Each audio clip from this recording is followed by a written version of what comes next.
बघायला गेलं तर सातत्यानं तुमच्यावरती विकासावरून टीका होतीये. नेमकं खासदाराचं काम काय हे लोकांना समजत नाही तर नेमकं काय होतं? सातत्यानं तुम्ही निधी आणला नाही या संदर्भात टीका केली जाते. त्यांच्याकडे एक तर माझ्या विरोधात बोलायला काहीच टीका नाहीये. एक दुसरा आणि एक सातत्याने मुद्दा येतोय की जिथे एका विचाराचे गल्ली टू दिल्ली खासदार असतात तिथे विकास होतो. माझा एकच प्रांजळ प्रश्न आहे सगळ्यांना की सोलापूर आणि सांगली आणि बारामती हे मतदारसंघ बघा. सोलापूरला नगरपालिका आमदार खासदार सगळेच भारतीय जनता पक्षाचे आहेत. आज सोलापूरमध्ये 15 दिवस पाणी नाही मिळत. जाऊन परिस्थिती बघा. सांगलीला काय फार वेगळी परिस्थिती नाही. जलजीवन मिशन असेल, वयोश्री योजना असेल, मोठे रस्ते असतील, या सगळ्यामध्ये आपण बघाल तर बारामती लोकसभा मतदारसंघ एक टीम वर्क म्हणून, मी पुन्हा म्हणते, एक टीम वर्क म्हणून अतिशय चांगलं काम सगळ्यांनी मिळून केलेलं आहे. आणि त्याच्यामुळे आणि मला असं वाटतं विरोधक म्हणून एका लोकशाहीमध्ये इथला तो हक बनताय यार, काहीतरी त्यांनी टीका केलीच पाहिजे ना. पण ते बोलताना असं होतंय, ताई आमच्या हक्कांची कामं सांगते, दादांची अशाची टीका देखील दुसऱ्या. अहो तुम्ही विसरता 18 वर्ष आम्ही एकत्रच केलंय ना काम. असं जरी असलं तरी अजूनही बारामतीचे 22 किंवा 28 गावात दुष्काळाचे आणि पाण्याची टंचाईची परिस्थिती जैसे तेच आहे. मान्य आहे, मला पूर्णपणे मान्य आहे की 35 वर्ष आदरणीय अजित पवार इथले MLA आहेत. मी 18 वर्ष खासदार आहे आणि 15 वर्ष खासदार आहे आणि त्या बेल्टमध्ये सातत्याने तो प्रश्न सोडवण्याचा प्रयत्न एक टीम म्हणून सगळ्यांनीच केलेला आहे. मागच्या वर्षी प्रचंड दुष्काळ महाराष्ट्रात पडला आणि आपल्या भागात, आणि आपल्याला आठवत असेल आपल्याच चॅनल्सवर मी डिसेंबरपासून सातत्याने म्हणते की ह्या वर्षी पाण्याचा प्रश्न हा गंभीर होणार आहे. आपण सगळ्यांनी लक्ष घालूया. राजकारण बाजूला ठेवून दुष्काळाच्या प्रश्नात लक्ष घाला.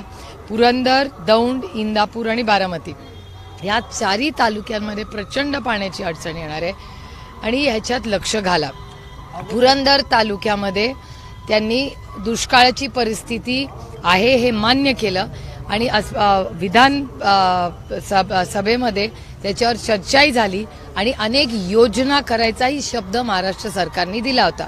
त्याच्यात टँकर्स असतील, छावण्या असतील, या संपूर्ण भागामध्ये जी मागणी आम्ही सगळे डिसेंबरपासून सातत्याने करतोय त्याच्यावर कुठलीही अंमलबजावणी या आजच्या महाराष्ट्र सरकारने केलेली नाही. मतदार असं देखील म्हणतोय की नको त्या गोष्टीवर विकास ह्याच्यावर खर्च करण्यात आला. निराडावा कालवा अस्थिकरण करण्यात आलं, लोकांच्या बोरचं पाणी गेलं, नदी सुधार प्रकल्प करण्यात आला, त्या ठिकाणी कोण पर्यटक जाणार आहेत. आणि जर त्याच ह्याच्यामध्ये जर बारामतीकरांची जर घरपट्टी माफ केली असती तर त्यांचे अनेक ते पैसे इतर खर्चाला वापरता आले असते. बोरवेलचा विषय सातत्याने नागरिकांकडून माझ्याकडेही मांडला गेला. त्यांचं असं म्हणणं आहे नागरिकांचं की बोरवेलचं पाणी कमी झालेलं आहे कारण का सगळं सिमेंट आणि कॉन्क्रिटीकरण झालं आहे अशी खूप चर्चा बारामतीत आहे. मी त्याचं एक पाण्याचे जे एक्सपर्ट्स आहेत त्यांचं मार्गदर्शन मी मागितलेलं आहे आणि मला असं वाटतं तज्ज्ञांचं मार्गदर्शन घेऊन पुढचा काय आपण नियोजन केलं पाहिजे पुढच्या 5 वर्षात याची अतिशय गांभीर्याने चर्चा झाली पाहिजे. कारण आपल्याला आठवत असेल तुमच्यापैकी काही लोकांचा जन्मही झाला नसेल तेव्हा, पण 25-30 वर्षापूर्वी माझे काका आप्पासाहेब पवार हे सातत्याने पाण्यावर बोलायचे. आम्ही वयाने लहान होतो तेव्हा आम्हाला असं वाटायचं की अरे पाणी तर किती एवढं आहे, पाण्यावरनं कसे वादविवाद होऊ शकतात. कारण का लहानही होतो आणि पाणी म्हणजे आपल्याला कधी वाटलंच नव्हतं की एवढं मोठं आम्हाला त्या वयात वाटायचं. पण आता आप्पासाहेब पवारांचा प्रत्येक शब्द आज खरा होताना दिसतोय. राहुल गांधींची सभा होती, ही लोकशाही आहे. प्रत्येकाला त्याचा प्रचार आणि प्रसार करायचा अधिकार आहे.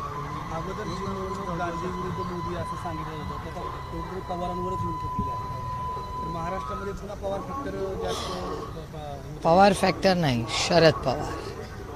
ही सगळं जे षडयंत्र चाललंय हे फक्त शरद पवारांच्या विरोधात आहे. कारण का शरद पवार म्हणजे बारामती आणि बारामती म्हणजे शरद पवार.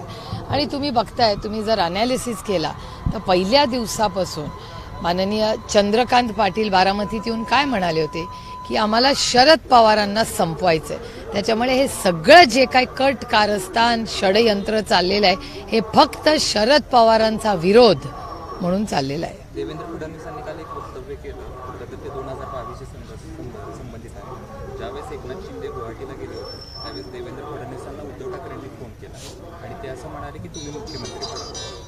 ते आत्ता निवडणुकीच्या तोंडावर होतात, याकडे तुम्ही कसं? मला नाही माहिती बाबा, इतक्या गोष्टी सगळे जे डायनिंग टेबलवर खोलीत गोष्टी झालेल्या आहेत बंद खोल्यांमध्ये, त्या अनेक लोक आज टीव्हीवर बोलतात.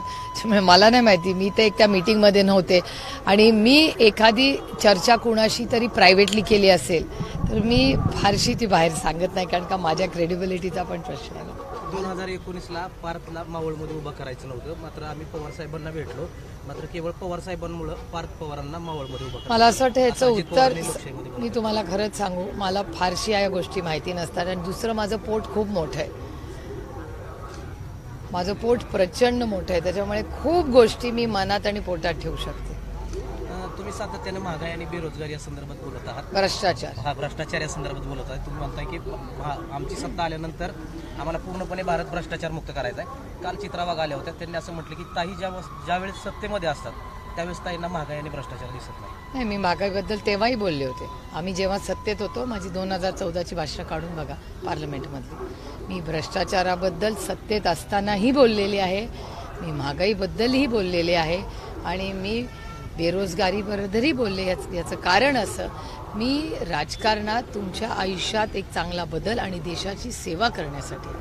आपण बघितलंय की या ठिकाणी नको ते नेते येऊन चर्चा करतात, पवारांवर टीका करतात. आपण बघितलं मंगलदास बांधल आले, तर त्यांनी चित्रा वाघ आले. काल चित्रा वाघ यांनी एक प्रश्न विचारला तर त्यांनी वेगळंच उत्तर दिलं. त्यांना अजून बी वाटतंय की आपण राष्ट्रवादीतच आहोत. मला याची माहिती नाही, पण एक आहे, 6 दशकं एक गोष्ट आपण सगळ्यांनी मान्य केली पाहिजे की आदरणीय पवार साहेबांवर टीका केली की हेडलाईन होते.